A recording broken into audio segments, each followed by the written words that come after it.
Hello, I'm Captain Moran, and welcome to my Moranifesto YouTube channel, which continues to be me talking in my kitchen and solidly ignoring all the housework that's stacking up beside me. So far, I have had up to literally one person come up to me and say, Catelyn, you've had a YouTube channel for a week, but you've not yet said the word vagina. That's very unlike you. Well, that's something I intend to remedy now. Over the years, every body part has had its day in the sun, fashion-wise. One year it's all about the midriff, the next year, the side boob. Ankles, shoulders, backs, they come, they go. Post-Michelle Obama, we've had several upper arm years, and bum trends change with all the ferocity of skirt lengths. Currently, the Kardashians appear to be in charge of a big bum empire, wherein there appears to be some kind of arms race, or more accurately, bums race, between the siblings, in order to have the largest one. They are, essentially, bum farmers, growing a crop of arses that could feed the whole world, if only we ate bums. However, in all this time, there is only one body part which has yet to be liberated and enjoy its literally vast potential. It is the camel toe.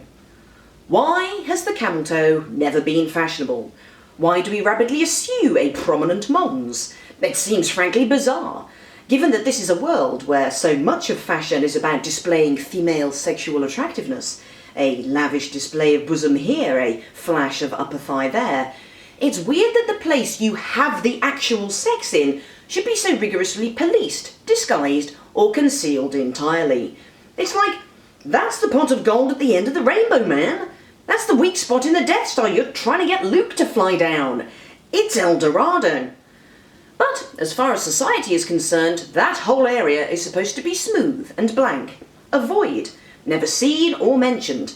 Fashion shuns that area, it covers it with skirts, or, if it must be on show for a swimwear special, say, it chooses models with special, thin vaginas, which don't even fill a thong.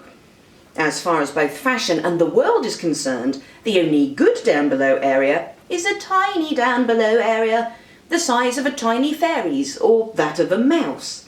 However tight the trouser, the ideal poon is basically an invisipoon.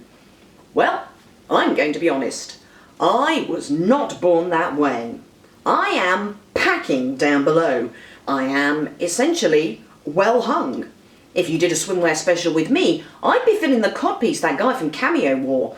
On a good day in the right trousers, I have to make a decision to dress to either the left or the right.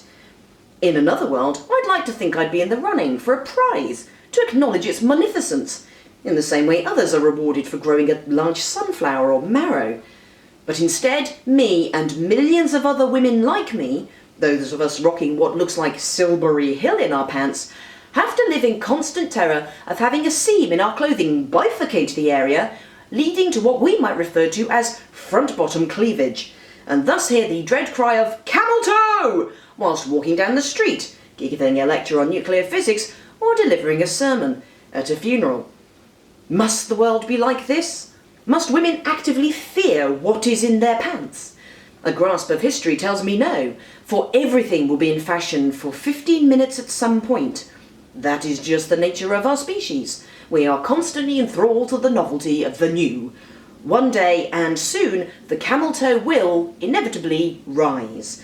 Catwalk shows will feature women strutting down the runway who are so stacked, the front row will be shouting, "Is that a vagina in your pocket? Or are you just pleased to see me?" The next Cara Delevingne will not have big eyebrows, but instead a muff the size of a Christmas pudding. A family-sized one. Maybe it will even be on fire. That would be amazing.